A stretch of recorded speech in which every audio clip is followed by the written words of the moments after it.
孩子反复咳嗽，半夜加重，常喝一杯茶。大家好，我是儿科医生张健。孩子们出现了反复的咳嗽，到了晚上还会加重的症状，我们的家长就要警惕了。这呢就有可能是孩子的肺部出现了问题，而且常见的原因呢是风热犯肺。我们中医讲，风热犯肺是风热侵袭犯肺，是肺气失宣导致的。主要的表现呢是咳嗽、声音嘶哑、喉咙肿痛、咳嗽粘稠的这黄痰、头痛啊、怕风啊、出汗呀。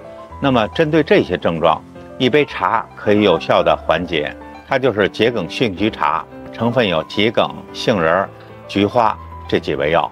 桔梗呢能宣肺利咽、祛痰排脓，多用可以治疗咳嗽痰多、胸闷不畅、咽痛等。这个杏仁呢微温，味苦归肺，可以止咳平喘、润肠通便。菊花呢既能清肝明目，还有疏散风热的作用。这几味药配合使用呢，可以帮助风热犯肺的孩子舒缓调节、化痰止咳。平时煎煮代茶饮，长期坚持呢，孩子们的咳嗽会越来越少，